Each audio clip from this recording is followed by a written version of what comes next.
Good morning. आज आपल्या सिरीजचा 54वा दिवस आहे. आता शेवटच्या दिवसात ग्राउंडची काय स्ट्रॅटेजी पाहिजे किंवा तुम्ही काय केलं पाहिजे याच्यावर मी लवकरच एक डिटेल व्हिडिओ घेऊन येईन. ठीक आहे? चला तर मग सुरुवात करूया आपल्या आजच्या व्हिडिओला. आपला फर्स्ट क्वेश्चन आहे, अलीकडेच राष्ट्रपती भवनात ओळ चिकी लिपीमध्ये संविधान प्रसिद्ध करण्यात आले आहे. ही लिपी कोणत्या भाषेशी संबंधित आहे? तर ही लिपी संथाळी या भाषेशी संबंधित आहे. संथाळी भाषा ही प्रामुख्याने कोणाची आहे? तर ही भाषा प्रामुख्याने आदिवासी या समुदायाची आहे. आणि ही भाषा प्रामुख्याने कुठं बोलली जाते असा प्रश्न विचारला तर तुम्हाला आलं पाहिजे, संथाळी ही भाषा प्रामुख्याने झारखंड येथे बोलली जाते. आता झारखंड म्हणलं की मला द्रौपदी मुर्मू आठवतात, कारण द्रौपदी मुर्मू ह्या भारताच्या राष्ट्रपती होण्या अगोदर झारखंडच्या राज्यपाल होत्या. तसेच द्रौपदी मुर्मू या आपल्या भारताच्या पहिल्या आदिवासी राष्ट्रपती आहेत आणि दुसऱ्या महिला राष्ट्रपती आहेत. मग पहिल्या राष्ट्रपती कोण होत्या? तर त्यांचं नाव आहे प्रतिभाताई पाटील. हे आपल्या महाराष्ट्राच्या होत्या. ठीक आहे.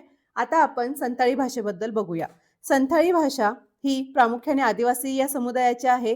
तसेच ही कुठे कुठे बोलली जाते? तर झारखंड इथे बोलली तर जाते, पण आणखी कुठे बोलली जाते? ओडिसा, तसेच पश्चिम बंगाल, बिहार, छत्तीसगड इथे सुद्धा ही भाषा बोलली जाते. संथाळी भाषेचा समावेश 8व्या अनुसूचीमध्ये 92व्या घटना दुरुस्तीने 2003 ला करण्यात आला आहे. मग तुम्हाला असा प्रश्न विचारू शकतात की संथाळी लिपी कोणी विकसित केली? पंडित रघुनाथ मुर्मू यांनी विकसित केली आहे. आणि ती कधी केली आहे? तर 1925 मध्ये केली आहे. ठीक आहे, तर ह्या गोष्टी लक्षात ठेवा. आजच्या लेक्चरमध्ये आपण प्रसिद्ध ग्रंथ बघणार आहोत आणि त्यांचे लेखक कोण आहेत हे बघणार आहोत, जे मागे पण विचारले होते आणि आता सुद्धा विचारायचे चान्सेस आहेत. ठीक आहे, तर आपला पहिला प्रश्न आहे, ग्रामगीता कोणी लिहिली आहे? तर ग्रामगीता ही संत तुकडोजी महाराज यांनी लिहिली आहे. आता हा प्रश्न खूप इम्पॉर्टंट आहे. सलग 4 भरतीला हा प्रश्न लागोपाठ विचारलेला आहे. तर संत तुकडोजी महाराज यांना आणखी काय म्हणतात? तर यांना राष्ट्रसंत असेही म्हणतात. मग त्यांनी ग्रामगीता हा ग्रंथ का लिहिला होता? तर गावाचा विकास कसा करावा हे सांगण्यासाठी त्यांनी ग्रामगीता लिहिली होती. प्र के आत्रे यांना काय म्हटलं जातं? तर यांना केशव कुमार म्हटलं जातं. मग केशव सूत कोणाला म्हणतात ते मला तुम्ही सांगायचंय. ठीक आहे. प्र के आत्रे यांचं एक आत्मचरित्र खूप प्रसिद्ध आहे. त्याचं नाव आहे करेचे पाणी.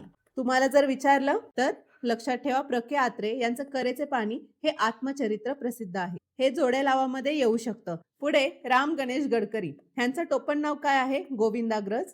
आणि हे नाटककार सुद्धा होते. कवी तर होतेच, पण नाटककारही होते. आणि ह्यांचं प्रसिद्ध नाटक कोणतं आहे? तर एकच प्याला हे ह्यांचं प्रसिद्ध नाटक आहे. पुढे लोकमान्य टिळक. लोकमान्य टिळक ह्यांचं तर माहिती आहे, यांची प्रसिद्ध घोषणा कोणती आहे? स्वराज्य हा माझा जन्मसिद्ध हक्क आहे. आता लोकमान्य टिळकांबद्दल आपण पुढे बघूया. ठीक आहे, पुढचा प्रश्न बघूया. दास कॅपिटल हा ग्रंथ कोणी लिहिला? तर हा ग्रंथ कार्ल मार्क्स यांनी लिहिला आहे. कार्ल मार्क्स हे जर्मनचे विचारवंत होते. त्यांनी साम्यवादाचा सिद्धांत मांडला. तुम्हाला जर प्रश्न विचारला की साम्यवादाचा सिद्धांत कोणी मांडला, तर तुम्हाला आलं पाहिजे कार्ल मार्क्स यांनी तो मांडला आहे. तसेच दास कॅपिटल हा ग्रंथ त्यांनी लिहिलेला आहे. कार्ल मार्क्स यांचा आणखी एक प्रसिद्ध ग्रंथ आहे, तो म्हणजे कम्युनिस्ट मॅनिफेस्टो. आणि फेडरिक एंजल्स यांनी कार्ल मार्क्स सोबत कम्युनिस्ट मॅनिफेस्टो हा ग्रंथ लिहिला आहे. कम्युनिस्ट हा शब्द जिथे येईल ना, कार्ल मार्क्स हे नाव आघाडीवर असतं. ठीक आहे. अलेक्झांडर पुश्किन हे रशियन साहित्यिक आणि श्रेष्ठ कवी मानले जातात. पुढे आहे लिओ टॉल्स्टॉय. आता हे रशियाचे प्रसिद्ध लेखक होते. त्यांची प्रसिद्ध कादंबरी कोणती आहे? War and peace. महात्मा गांधींवर लिओ टॉल्स्टॉय यांच्या विचारांचा प्रभाव होता. त्याच्यामुळे यांच्यावर सुद्धा प्रश्न विचारू शकतात. तुम्हाला माहितच असेल, लिओ टॉल्स्टॉय यांचा शालेय पुस्तकात सुद्धा धडा होता. ठीक आहे, हे खूप फेमस आहेत. चला पुढचा प्रश्न बघूया. लीलावती हा गणितावरील प्रबंध खालीलपैकी कोणी लिहिला आहे? तर हा भास्कराचार्य यांनी लिहिला आहे. भास्कराचार्य हे प्राचीन भारतीय गणितज्ञ आणि खगोलशास्त्रज्ञ होते. त्यांनी आणखी कोणता ग्रंथ लिहिला आहे? तर सिद्धांत शिरोमणी हा ग्रंथ सुद्धा त्यांनीच लिहिलेला आहे. सिद्धांत शिरोमणी ह्याचे 2 भाग आहेत. पहिला आहे लीलावती. लीलावती म्हणजे अंकगणित आणि दुसरा आहे बीजगणित. ठीक आहे, जरी विचारलं कसं पण तर तुम्हाला आलं पाहिजे. आता रामानुजन तर सगळ्यांना माहिती आहे. ह्यांचा जन्म 22 डिसेंबरला झाला, म्हणूनच 22 डिसेंबरला राष्ट्रीय गणित दिवस म्हणून साजरा केला जातो. रामानुजन हे आधुनिक काळातील महान भारतीय गणितज्ञ होते. मग यांनी कोणकोणते शोध लावले आहेत? संख्या सिद्धांत म्हणजेच काय? Number theory. आणखी अनंत श्रेणी म्हणजेच इंग्लिशमध्ये काय? Infinite series. आणि तिसरं महत्वाचं म्हणजे पाय म्हणजेच काय, आपण जे पाय काढतो ना, त्या पायचे अचूक माप हे ह्यांनी शोधून काढले. 1729ला रामानुजन संख्या असे म्हणतात. मग तुम्हाला दोन्ही प्रकारे प्रश्न विचारू शकतात. रामानुजन संख्या ही कोणत्या संख्येला म्हणतात किंवा 1729ला कोणती संख्या म्हणतात? तर तुम्हाला ही गोष्ट माहिती पाहिजे. आता पुढचं आहे चाणक्य. ह्यालाच कौटिल्य असेही म्हणतात. यांनी राजनीतीवर आधारित अर्थशास्त्र हा ग्रंथ लिहिला आहे. पुढचे आहे महर्षी चरक. यांनी आयुर्वेदावर आधारित चरक संहिता हा ग्रंथ लिहिला आहे. ठीक आहे. चला आता पुढचा प्रश्न बघूया. मी आज तुम्हाला जेवढे जेवढे सांगते ना ते सगळे लिहून घ्या. सगळे ग्रंथ, त्या ग्रंथांचे लेखक वगैरे सगळं इम्पॉर्टंट आहे आजचं. At the feet of Mahatma Gandhi या पुस्तकाचे लेखक कोण आहेत? तर या पुस्तकाचे लेखक हे डॉक्टर राजेंद्र प्रसाद हे आहेत. डॉक्टर राजेंद्र प्रसाद हे काय आहेत? भारताचे पहिले राष्ट्रपती आहेत. आता हे पुस्तक कशावर आहे? तर राजेंद्र प्रसाद यांचे गांधीजींच्या सहवासातील अनुभवांवर हे पुस्तक आधारित आहे. पंडित जवाहरलाल नेहरू यांचे कोणती पुस्तकं प्रसिद्ध आहेत? तर ग्लिम्सेस ऑफ वर्ल्ड हिस्ट्री आणि मेरी कहाणी. मेरी कहाणी हे काय आहे? पंडित जवाहरलाल नेहरू यांचं आत्मचरित्र आहे. अशीच त्यांची बरीच पुस्तकं प्रसिद्ध आहेत. पुढे बघूया. सरदार वल्लभभाई पटेल ह्यांना काय म्हणून ओळखलं जातं? तर भारताचे लोह पुरुष म्हणून ओळखलं जातं. भारताच्या संस्थानांचे विलिनीकरण हे सरदार वल्लभभाई पटेल यांनी केलं आहे. आपण 2 दिवसापूर्वीच ह्यावर प्रश्न पाहिला होता. सरदार वल्लभभाई पटेल यांची जयंती कधी असते? तर 31 ऑक्टोबरला. आणि 31 ऑक्टोबर हा काय म्हणून सेलिब्रेट करतात? तर राष्ट्रीय एकता दिवस म्हणून सेलिब्रेट करतात. म्हणजेच नॅशनल युनिटी डे. त्यांचं स्टॅच्यू ऑफ युनिटी प्रसिद्ध आहे. मग स्टॅच्यू ऑफ युनिटी हा कोणत्या नदीवर आहे हे मला तुम्ही सांगायचं आहे. हा प्रश्न पण बऱ्याच परीक्षांमध्ये विचारलेला आहे. पुढे पंडित मोतीलाल नेहरू. पंडित मोतीलाल नेहरू हे जवाहरलाल नेहरू यांचे वडील आहेत आणि स्वराज्य पक्षाचे संस्थापक आहेत. ठीक आहे. चला पुढचा प्रश्न बघूया. कोणता ग्रंथ स्वातंत्र्यवीर सावरकरांनी लिहिलेला नाही? नाही विचारलेला आहे. कोणता लिहिलेला नाहीये? गुलामगिरी. गुलामगिरी हा ग्रंथ कोणी लिहिलाय? तर हा ग्रंथ महात्मा ज्योतिराव फुले यांनी लिहिलेला आहे. आणि का लिहिला होता? कारण अमेरिकेतील कृष्णवर्णीयांच्या गुलामगिरी विरुद्ध त्यांच्या लढ्याला हा ग्रंथ त्यांनी समर्पित केलेला आहे. माझी जन्मठेप, काळे पाणी आणि हिंदुत्व हे तिन्ही ग्रंथ स्वातंत्र्यवीर सावरकरांनी लिहिलेले आहेत. पुढचा प्रश्न बघूया. संत नामदेवांची काही पदे आजही डॅश डॅश या धर्मग्रंथात पाहायला मिळते. तर गुरु ग्रंथ साहिब ह्या धर्मग्रंथात पाहायला मिळते. आणि हा सुद्धा प्रश्न आतापर्यंत खूप वेळा विचारलेला आहे. आता गुरु ग्रंथ साहिब हा शिखांचा पवित्र धर्मग्रंथ आहे. बरोबर?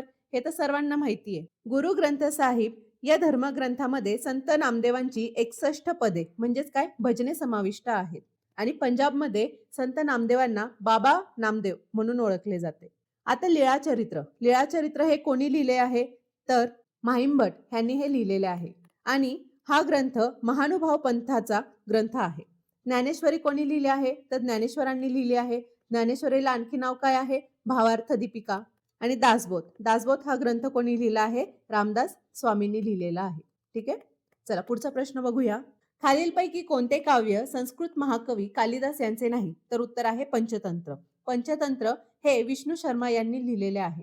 आणि यामध्ये काय आहे? तर यामध्ये नीतिकथा आहेत. आता मेघदूतम, कुमार संभवन आणि अभिज्ञ शाकुंतलम हे कोणाचं आहे? तर हे महाकवी कालिदास यांनी लिहिलेले आहे. मेघदूतम हे खंडकाव्य आहे आणि अभिज्ञ शाकुंतलम हे काय जगप्रसिद्ध नाटक आहे. ठीक आहे. चला पुढचा प्रश्न बघूया. डिस्कव्हरी ऑफ इंडिया या ग्रंथाचे लेखक कोण? तर या ग्रंथाचे लेखक आहे जवाहरलाल नेहरू. भारताचे पहिले पंतप्रधान जवाहरलाल नेहरू. त्यांनी हा ग्रंथ कधी लिहिला आहे? तर अहमदनगरच्या किल्ल्यात अटकेत असताना त्यांनी हा ग्रंथ लिहिलेला आहे. सरोजिनी नायडू. सरोजिनी नायडू यांना भारताची कोकिळा असे म्हणतात. इंग्लिशमध्ये नाईट अँगल ऑफ इंडिया. मग गान कोकिळा हा किताब कोणाला दिला आहे? तर गान कोकिळा हा आपल्या लता मंगेशकर यांना दिला आहे. ठीक आहे. भारताची कोकिळा आणि गान कोकिळा याच्यामध्ये कन्फ्युजन करू नका. मला सुद्धा पहिल्यांदा असं कन्फ्यूज व्हायचं. मग मला नंतर लक्षात आलं. ठीक आहे. ह्या कवयित्री होत्या आणि स्वातंत्र्य सैनिक सुद्धा होत्या. पुढे एस राधाकृष्णन हे भारताचे दुसरे राष्ट्रपती होते. त्यांचा जन्मदिवस हा शिक्षक दिन म्हणून साजरा केला जातो. इंदिरा गांधी. इंदिरा गांधी ह्या भारताच्या पहिल्या महिला पंतप्रधान होत्या.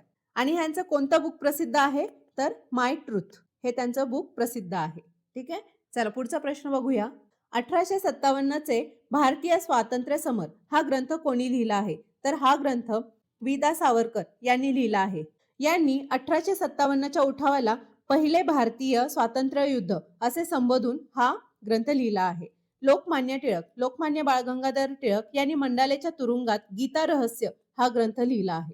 आता सगळ्यांना माहितीये गीता रहस्य हा टिळकांनी लिहिलेला ग्रंथ आहे, पण तुम्हाला असं विचारू शकतात की का लिहिला किंवा कुठे लिहिला, तर कुठे लिहिला आहे? मंडालेच्या तुरुंगात लिहिला आहे. तसेच त्यांची प्रसिद्ध वृत्तपत्रे कोणती आहेत? केसरी आणि मराठा. ठीक आहे, हे लक्षात ठेवा. गम.बा. सरदार हे प्रसिद्ध विचारवंत आणि संत साहित्यकाचे अभ्यासक आहेत. न्यायमूर्ती म.गो. रानडे म्हणजेच महादेव गोविंद रानडे यांनी कोणता ग्रंथ लिहिला आहे? तर राईज ऑफ मराठा पॉवर. ठीक आहे, हे सगळे त्यांचे ग्रंथ आहेत. पुढचा प्रश्न बघूया. भारूड हा रचना प्रकार कोणी रूढ केला? तर हा रचना प्रकार संत एकनाथ यांनी रूढ केला आहे. यांनी समाजात जनजागृती करण्यासाठी भारूड हा काव्य प्रकार रचला. त्यांच्या गवळणी सुद्धा प्रसिद्ध आहेत. आणि त्यांनी कोणता ग्रंथ लिहिला आहे? भावार्थ रामायण. आता संत तुकाराम यांची गाथा प्रसिद्ध आहे. ते अभंग रचनेसाठी ओळखले जातात.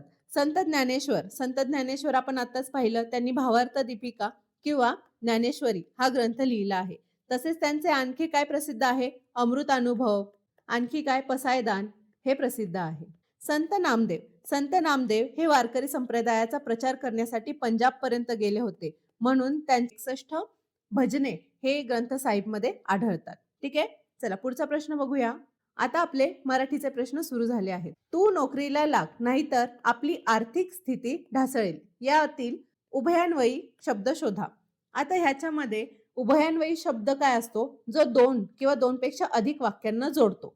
आता इथे काय आहे? तू नोकरीला लाग, आपली आर्थिक स्थिती ढासळेल. ह्या दोघांना म्हणजे या 2 वाक्यांना जोडायचं काम कोणी केलं आहे? नाहीतर यांनी. म्हणून आपलं उत्तर काय आलं? नाहीतर. चला पुढचा प्रश्न बघूया. मितव्ययी म्हणजे काय? मितव्ययी म्हणजे काटकसरीने राहणारा, कमी बोलणारा ह्याला काय म्हटलं जातं? मितभाषी. आणि कमी खाणारा ह्याला म्हटलं जातं मिताहारी. ठीक आहे, चला पुढचा प्रश्न बघूया. कॉलेजमध्ये असताना ती वक्तृत्व स्पर्धेत भाग घेत होती. वाक्याचा प्रकार ओळखा. आता आपल्या या वाक्यामध्ये कोणतंही अव्यय जोडलेलं नाहीये, सरळ सरळ वाक्य आहे, सिंपल वाक्य आहे, म्हणून माझं उत्तर काय आलं? केवल वाक्य. ठीक आहे, चला ह्याच्यामध्ये म्हणजे 2 कुठलेही वाक्य जोडलेले नाहीयेत किंवा कुठलाही अव्ययाचा उपयोग केला नाहीये, म्हणून केवल वाक्य. चला पुढचा प्रश्न बघूया. विभक्तीचे कारकार्थ सांगणारी चुकीची जोडी ओळखा. प्रथमा कर्ता, बरोबर. प्रथमेचा कारकार्थ हा कर्ता आहे, म्हणजे ह्याला कुठलाही प्रत्यय नसतो, हे बरोबर आहे. तृतीया करण, तृतीयाचं करण म्हणजेच काय? साधन, हे बरोबर आहे. आणि ह्याचा विभक्ती प्रत्यय काय असतो? ने, एशी, नी, ही, ईशी, हे सगळ्यांना माहिती आहे. पुढे चतुर्थी अपादान. आता चतुर्थी हे संप्रदान असतं, म्हणजेच काय? दान किंवा भेट. एखाद्या गोष्टीला वाहून जाणे किंवा दान देणे, भेट देणे, हे संप्रदान असतं. अपादान हे कोणाचा कारकार्थ आहे? तर हा पंचमीचा कारकार्थ आहे. म्हणजेच काय? अपादान म्हणजेच काय? दुरावा किंवा वियोग. आणि ह्याचे विभक्ती प्रत्यय काय आहे? पंचमीचा ऊन, हून. ठीक आहे, तर म्हणून आपलं उत्तर काय आलं? चतुर्थी अपादान. द्वितीय काय आहे? कर्म आहे, हे पण बरोबर आहे. आणि ह्याचे प्रत्यय काय आहेत? सलाते, सलानाते. अशाच प्रकारे तुम्हाला आणखी पंचमी झालं, षष्टी, सप्तमी आणि अष्टमी. हे संबोधन, अष्टमी नाही, संबोधन. षष्टी, सप्तमी आणि संबोधन ह्यांचे कारकार्थ आणि विभक्ती पाठ करायचे आहे. ठीक आहे, मी तोंडी सांगते. षष्टीचं काय आहे? षष्टीचा संबंध आहे आणि ह्याचे प्रत्यय काय आहेत? चाचीचे, चेचाची. सप्तमीचं काय आहे? सप्तमीचं आहे अधिकरण, म्हणजेच काय? स्थळ किंवा वेळ. आणि ह्याचे विभक्ती प्रत्यय काय आहेत? तैया, तैया. आणि संबोधनचं अनेक वचन, संबोधनचं विभक्ती काय येते? नो येते. आणि कारकार्थ काय आहे? हाक मारणे. ठीक आहे, चला पुढचा प्रश्न बघूया. भालचंद्र नेमाडे यांनी कोसला ही कादंबरी लिहिली. या वाक्यातील कोसला ह्या शब्दाची जात ओळखा. आता मी जर इथं म्हणलं, सपोज भालचंद्र नेमाडे यांनी कादंबरी लिहिली असं म्हटलं असतं, तरी मला समजलं असतं की त्यांनी कादंबरी लिहिली. पण कोसला हे काय घेतलं त्यांनी? विशेष नाम घेतलं आणि त्या कादंबरीचं नाव घेऊन ही कादंबरी लिहिली असं सांगितलं, म्हणून माझं उत्तर काय आलं? विशेष नाम. कादंबरी हे काय आहे? नाम आहे आणि ह्या नामाबद्दल अधिक माहिती कोसला ह्याने सांगितली, म्हणून कोसला ह्या शब्दाची जात विशेष नाम आहे. ठीक आहे, पुढचा प्रश्न. आता हा प्रश्न तुमच्यासाठी. ह्याचं उत्तर तुम्ही मला कमेंट बॉक्समध्ये द्यायचं आहे. हा प्रश्न मी का घेतला? कारण पोलीस भरती झाल्यावर जे पोलीस होतील, ते मला कळतील कृतज्ञ आहेत की कृतघ्न आहेत. ठीक आहे? चला पुढचा प्रश्न बघूया. कामाला जाण्यासाठी मी घर सोडले, तेव्हा घड्याळ नेमकी 8:27 ही वेळ दाखवत होते. घरी परतले, तेव्हा तास व मिनिट काट्यांनी आपापल्या स्थानात नेमकी अदलाबदल केली होती. दिसत असलेल्या नव्या वेळेला सर्वात जवळचा पर्याय निवडा. आता इथे काय करायचंय माहितीये? त्यांनी फक्त ना खूप असं किचकट बनवून दिलंय. त्यांनी सिंपल काय सांगितलंय ते मी तुम्हाला सांगते. सकाळी मी घरी बाहेर पडले, तेव्हा घड्याळात किती वाजले होते? 8:27 झाले होते. ठीक आहे? आता मी तुम्हाला घड्याळ काढून दाखवते. इथे 9, इथे 3, इथे 6, 4, 5. आता मी जेव्हा सकाळी बाहेर पडले, तेव्हा माझा तास काटा कशावर होता? 8 आणि 27 वर मिनिट काटा होता. आता इथे 8:30 वाजत आलेत. म्हणजे 8च्या थोडंसं पुढे हा तास काटा असेल, बरोबर? हा थोडासा लहान काढूया. इथे तास काटा आणि 6 आणि 5च्या मध्ये कुठेतरी मिनिट काटा असेल. म्हणजे एकदम 6ला चिटकायला आलेला आहे तो. मग मी जेव्हा बाहेर पडले, तेव्हा 8:27 झालते. पण जेव्हा मी घरी आले, तेव्हा हे जे काटे आहेत ना, जो तास काटा आहे, तो मिनिट काटावर होता आणि जो मिनिट काटा होता, घरी बाहेर पडताना, तो तास काट्यावर आला. म्हणजेच आपल्याला विचारलं आहे, की दिसत असलेल्या नव्या वेळेला सर्वात जवळचा पर्याय निवडा. आता आयडियली घड्याळात किती वाजले आहेत? 5 म्हणजे मी घरी आले, तेव्हा 27 म्हणजे काय? 5 आणि 6च्या मध्ये तास काटा होता. आता 27 म्हणजे इथे कुठेतरी तास काटा असेल. ठीक आहे? दुसरा पेन वापरते. म्हणजे मी घरी आले, तेव्हा तास काटा इथे होता आणि मिनिट काठा इकडे कुठेतरी होता. म्हणजेच किती वाजले आहेत? जनरली 5 वाजून 40 सॉरी 42 ते 44 या मिनिटापैकी कितीतरी वाजले असतील, बरोबर? मग आपल्याला हे ऑप्शनमधला कुठला पर्याय जवळचा आहे ते शोधायचं आहे. 6ला नेमकी 33 मिनिटे आहेत. म्हणजेच काय, की 6 वाजायला अजून 33 मिनिटे बाकी आहेत. जर 33 मिनिटे बाकी असतं, सपोज हे असं घड्याळ आहे. जर 33 मिनिटं बाकी असतं, तर हा 5ला इथे असता आणि 33 मिनिटं बाकी म्हणजेच काय, तो पण इकडेच कुठेतरी असता. तेव्हा इथे 30 मिनिटं झाले ना, हे टोटल 30 मिनिटे आणि 33 मिनिटे म्हणजे इथं कुठेतरी. पण आपला काटा कुठं आहे? तिथंच आहे. पण 6ला नेमकी 33 मिनिटे बाकी आहेत. असं होऊ शकतं का? नाही होऊ शकत. कारण आपला तास काटा पण तिथेच, मिनिट काटा पण तिथेच. मग हे उत्तर येईल का? नाही येणार. पुढे 6ला 17.75 मिनिटे आहेत. म्हणजे 6 वाजायला 17.75 मिनिटे बाकी आहेत. आता सपोज हा माझा तास काटा इथे आणि हा मिनिट काटा आहे. आता इथे जर 40 आणि 45च्या मध्ये आहे, म्हणजे हे 15 मिनिटं आणि मी काय म्हणलं 42 ते 44 असा 5.42 किंवा 5 वाजून 44 मिनिटाच्या आसपास असणार आहे. म्हणजेच काय, किती वाजायला किती कमी? जर 42 मिनिटे असेल, तर किती कमी? 18 मिनिटे. 43 मिनिटे असेल, तर 17 मिनिटे कमी. 44 असेल, तर 16 मिनिटे कमी. आणि आपल्याला इथं काय दिलं आहे? 17 वाजून 75 मिनिटं. म्हणजेच काय, एक थोडंफार 17 ते 18च्या मध्ये. म्हणजेच काय, हेच 17 ते 18च्या मध्ये. म्हणजे माझं हे उत्तर बरोबर आलं. 6ला 27 मिनिटे आहेत. म्हणजे 6 वाजायला 27 मिनिटे बाकी आहेत. जर 27 असतं, तर तो काटा इथे कुठेतरी असता. म्हणून हे येणार नाही. पुढे 6 वाजून 27 मिनिटे झाली आहेत. अरे 5 आणि 6च्या मध्ये काटा आहे. मग 6 वाजून 27 मिनिटं होऊ शकतात का? नाही होऊ शकत. म्हणून हे उत्तर गेलं. म्हणून ऑप्शन क्रमांक 2 हे माझं उत्तर आलं. ठीक आहे? समजलं? सोपं होतं. थोडंसं त्यांनी ऑप्शनमध्ये किचकट केलेलं आहे. चला पुढचा प्रश्न बघूया. EVFUGTIP यातील कोणती जोडी असंयुक्त जोडी आहे? योग्य पर्याय निवडा. आता तुम्हाला काय करायचं इथे A to Z काढून घ्यायचंय आणि ह्यांच्यामध्ये काय रिलेशन आहे हे बघायचंय. आता मी खूप वेळा ABCD काढली आहे, खूप त्याच्यावर अभ्यास केलाय. मला लगेच कळतंय की EV हे काय आहेत? एकमेकांच्या विरुद्ध आहेत. FU एकमेकांच्या विरुद्ध आहे. ठीक आहे? आता ते मला तुम्हाला प्रूव्ह करायचंय. तर मी कसं लिहिणार? A लिहिला की खाली Z लिहिणार. B, Y, C, X, D, W, ABCDE, V, F, G. आता हे G कसं लिहिणार माहिती आहे? ABCDEFGHI. आता इथं कसं लिहिणार? SHIRTG असं लिहिणार मी. असं का लिहिणार? कारण इथे कोणता शब्द तयार होतो माहिती आहे? SHIRTG, शर्ट जी, शर्ट जी असं. ह्या दोघांचं, ह्या दोघांचं. इथे ही टेक्निक आहे. ठीक आहे. आता पुढं कसं लिहिणार? ABCDEFGHI, जे joker, queen, JK, KP Koregaon park पुण्यातलं, L लव्ह, LOMN. आता हे कसं लक्षात ठेवायचं? एक मी तुम्हाला शॉर्ट ट्रिक सांगते. AZ हे तर सगळ्यांना येईल. इथं काय होईल? BOY boy. इथं काय होईल? COX, COX. DEW म्हणजेच काय? ड्यू. हे मी मनाने तयार केलेलं आहे बरं का. हे मी असं मनाने लक्षात ठेवायला तयार केलेलं आहे. पुन्हा EV आता सध्या खूप चालू आहे. EV electric vehicle. GT इथं कसं लक्षात ठेवायचं हे मी तुम्हाला सांगितलं. शर्ट जी असं. Joker, queen, Koregaon park. LO म्हणजेच काय? लव्ह आणि MN. इथे F राहिला. F आणि U.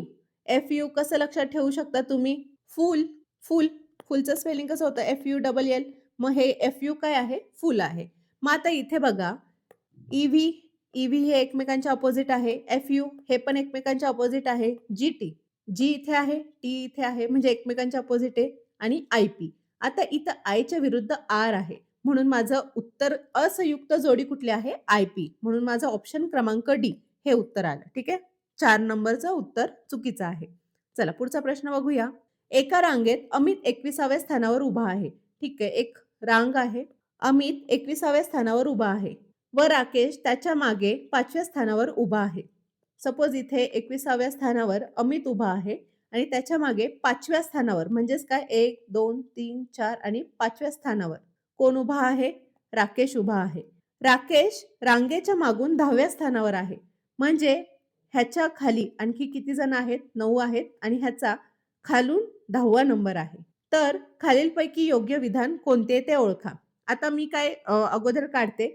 अमितचा 21वा नंबर आहे, म्हणजे इथं टोटल किती आहेत? 20 आहेत. 21, 22, 23, 24, 25 आणि ह्याचा कितवा नंबर आहे? 26. मग आपण एक पण काढून घेऊया की टोटल रांगेत किती लोक आहेत? 20, 21, 26, 26 पर्यंत आले. 26 अधिक 9 किती? 9, 6, 35. म्हणजे टोटल रांगेत 35 लोक आहेत. आपल्याला प्रश्न काय दिला आहे? राकेश 26व्या स्थानावर उभा आहे. बरोबर, हे बरोबर आलं. रांगेत एकूण 35 जण उभे आहेत. हे पण बरोबर आहे. अमित मागून 15व्या स्थानावर उभा आहे. हा 9, 10, 11, 12, 13, 14, 15 हे पण बरोबर आहे. म्हणजेच वरील सर्व विधाने योग्य आहेत. बरोबर आहे. ठीक आहे. चला पुढचा प्रश्न बघूया. ए ही बी ची पत्नी आहे. ठीक आहे. मी तुम्हाला सांगितलं आहे आणि आता सुद्धा सांगते. जेव्हा नवरा बायको असतील तर नवरा हा मी चौकोनाने दाखवणार आणि बायको त्याची गोलने दाखवणार. म्हणजे टोटल महिला मी गोलनी दाखवणार, पुरुष हे चौकटनी दाखवणार. हे इक्वल्स टूचं साइन आहे बरोबरचं. हे काय आहेत? नवरा बायको झाले. जर एक सिंगल डॅशने असं काही लिहिलं असेल चौकन किंवा गोल तर हे काय आहे? बहीण भावंड आहेत. आणि हे असं डॅश करून जर खाली काय लिहिलं असेल तर ही खालची पिढी आहे. ठीक आहे. तर अशा पद्धतीने हे मी प्रत्येक वेळी सांगते. पुन्हा एकदा सांगितलं. आता ए ही बी ची पत्नी आहे. ठीक आहे. ए ही बी ची पत्नी आहे. म्हणजे बी काय झाला? नवरा झाला. सी हा बी चा भाऊ आहे. ठीक आहे. सी हा बी चा भाऊ आहे. डी ही बी ची आई आहे. डी ही बी ची काय आहे? आई आहे. तर डी ही ए ची कोण लागते? सासू लागते. ठीक आहे. सोपं होतं. चला पुढचा प्रश्न बघूया. एक्सच्या जागी काय येईल? आता आपल्याला काय दिलं आहे सिक्वेन्स? 76, 70. इथं आपल्याला एक्सची व्हॅल्यू काढायची आहे 58. आता ह्यांच्यामध्ये काय रिलेशन आहे ते बघूया. 76 वजा 6 हे 70 येतात. आता इथं काय रिलेशन लागतं ते शोधण्यासाठी मी 70 पासून 58 पर्यंत कितीने कमी झालं ते मी काढते. 70 वजा 58 किती आले? वजा 12. आता हे वजा 12 मला असे डिवाइड करायचे जे काही भाग इथे जाईल, काही भाग इथे जाईल. आता इथं वजा 6 आहे. मग मी जर वजा 12ला 6 मध्ये जर घेतलं तर आपला तो सिंपल वजा 6 चा पॅटर्न येईल. मग मी 70 वजा 6 केलं तर इथं काय येईल? 64. आणि इथं 64 वजा 6 केलं तर काय येईल? 58. म्हणजे माझं उत्तर काय आलं? 64. ठीक आहे. चला पुढचा प्रश्न बघूया. आता हा प्रश्न तुमच्यासाठी. ह्याचं उत्तर तुम्ही मला कमेंट बॉक्समध्ये द्यायचंय. पुढचा प्रश्न बघूया. आता आपले गणिताचे प्रश्न सुरू झालेत आणि गणिताचे प्रश्न खूप छान आहेत आजचे. एक दूधवाला दुधामध्ये 80% भेसळ करतो. त्या दूधवाल्याकडून 80 लिटर दूध घेतले असता त्यात किती लिटर दूध असेल? आता सपोज तो 80% भेसळ करतोय, म्हणजे 80% सपोज पाणी टाकतोय. मग दूध किती असणार आहे?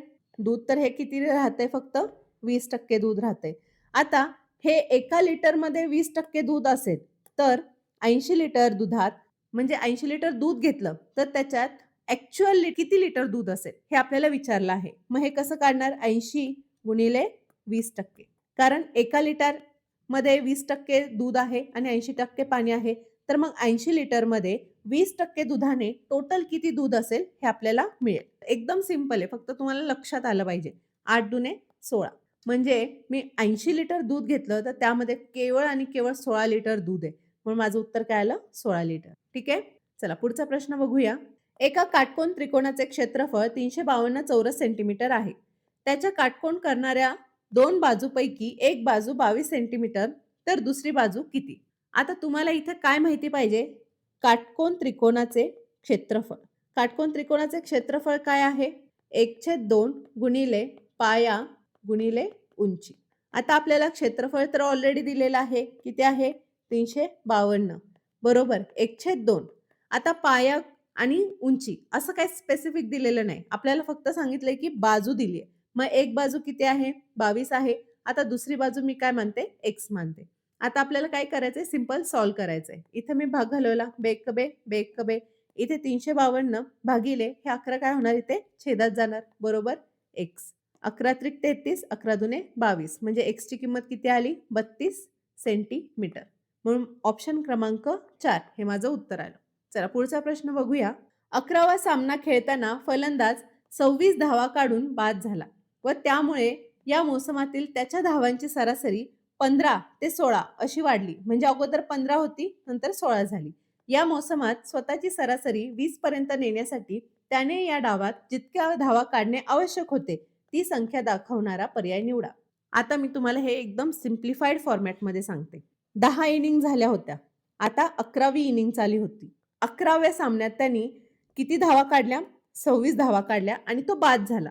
मग जो 10 इनिंग पर्यंत खेळत होता ना, तेव्हा त्याच्या धावांची सरासरी किती होती? 15 होती. पण 11व्या इनिंगला त्यांनी 26 धावा काढल्या आणि त्याची सरासरी किती झाली? 16 झाली. मग आपल्याला सांगितलंय म्हणजे असं बोलता येते, की जर त्याची सरासरी ही 16च्या ऐवजी त्याला 20 पर्यंत न्यायची होती, तर त्याने हे जे 26 धावा काढल्या ना, त्याच्याऐवजी टोटल त्याच्या किती धावा आवश्यक होत्या? 26च्या ऐवजी त्यांनी किती धावा काढायच्या होत्या, जेणे की त्याची सरासरी ही 20 झाली असती. हे आपल्याला विचारलेलं आहे. म्हणजे सांगितलंय त्यांनी. 26च्या ऐवजी त्यांनी किती धावा करणे अपेक्षित होते. आता हे कसं सॉल्व्ह करायचं हे मी एकदम सिम्प्लिफाईड फॉर्मॅटमध्ये सांगते. एकदम सोप्या पद्धतीने. असा जेव्हा प्रश्न येतो, आपण याच्या टाइपचे प्रश्न अगोदर पण पाहिलेत, पण इथे थोडीशी एक लेव्हल अप आहे. आता मी तुम्हाला सांगते, एक मला 10व्या इनिंगला म्हणजे 10 सामन्यापर्यंत त्याची सरासरी किती होती? 15 होती. म्हणजे त्याचे टोटल रन किती होते? 15 गुणिले 10 म्हणजे किती होते टोटल रन? 150. 11व्या इनिंगला त्याची सरासरी किती झाली? 16 झाली. मग कसं होणार? 16 गुणिले 11 किती येईल? 16 एके 16 176. आता आपल्याला विचारलं काय आहे? की 11व्या इनिंगमध्ये त्यांनी किती धावा केल्या असत्या, तेव्हा त्याची सरासरी 20 झाली असती. मग 20 सरासरी करायला त्यांनी 11व्या इनिंगमध्ये किती धावा करायला पाहिजे होत्या? म्हणून 20 गुणिले 11. 20 गुणिले 11 किती झाले? 220. मग आपल्याला पुढे प्रश्न काय विचारला आहे? त्याने या डावात जितक्या धावा काढणे आवश्यक होते ती संख्या दाखवणारा पर्याय निवडा. त्याची सरासरी 20 पर्यंत न्यायची आहे. म्हणजे त्यांनी इथे 26च्या ऐवजी किती धावा करणे अपेक्षित होते? आता हे जर काढायचं असेल, तर तुम्हाला काय काढायला लागेल? आता 20 सरासरी येण्यासाठी 220 हे टोटल त्याचे रन झाले पाहिजे.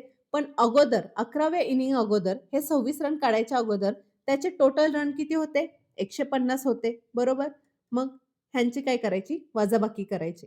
ह्यांची वजाबाकी केली की उत्तर येणार 70 आणि जर त्यांनी 26 ऐवजी 70 जर रन केले असते, तर त्याची सरासरी ही 20 झाली असती. एवढं सिंपल आहे. म्हणून माझं उत्तर काय आलं? ऑप्शन क्रमांक 4.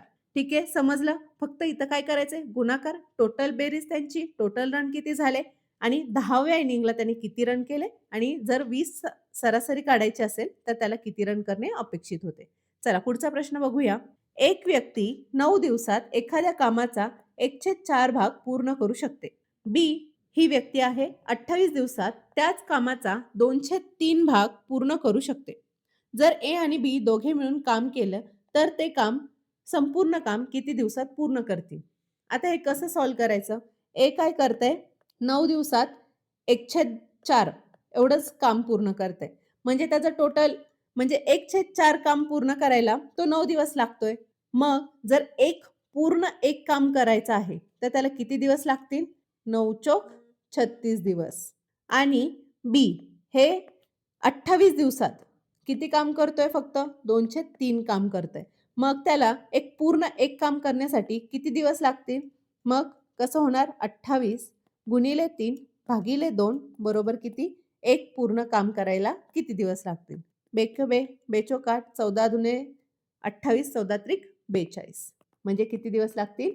42 दिवस लागतील. मग आपल्याला एक कळलं, की ते एक काम पूर्ण करायला किती दिवस लागतील. मी काय करते, एला किती दिवस लागतात? 36, बीला किती लागतात? 42. आता ह्यांची कार्यक्षमता काढायची आहे. कार्यक्षमता काढण्यासाठी मी तुम्हाला सिंपल ट्रिक काय सांगितलं? ह्याचे जे दिवस आहेत, ते इथं बीची कार्यक्षमता येणार आणि बीचे जे दिवस आहेत, ती इथं एची कार्यक्षमता येणार. आता 36 आणि 42ला कोणत्या जवळच्या संख्येने भाग जातोय? 6 36 आणि 6 सत्ता 42. म्हणजे एची कार्यक्षमता किती झाली? 7 झाली आणि बीची किती झाली? 6 झाली. ठीक आहे. आता इथे दिवसाला कट करायचे नाहीत हां. मी फक्त कार्यक्षमता काढायला त्यांना सिम्प्लिफाईड फॉर्मॅटमध्ये लिहिलं. आता आपलं टोटल काम किती झालं? 36 गुणिले 7 करा किंवा 42 गुणिले 6 करा. आपल्याला उत्तर तेच मिळणार आहे. उत्तर काय येणार? 6 दुने 12, 6 चोक 24 आणि 1 25. म्हणजे आपलं टोटल काम किती आहे? 252 आणि आपल्याला विचारलं काय आहे? तर ते काम पूर्ण किती दिवसात करतील? आता ए आणि बी दोघे जण किती कार्यक्षमतेने काम करतील? 7 अधिक 6 बरोबर किती? 13. 252/13 आणि ह्याला जर भाग घालवला तर आपलं उत्तर येईल. पण आपल्याला ऑप्शनमध्ये फक्त एवढंच दिलेलं आहे. म्हणजे ऑलरेडीच ते अपूर्णांकात आहे. म्हणून ऑप्शन क्रमांक सी हे माझं उत्तर आलं.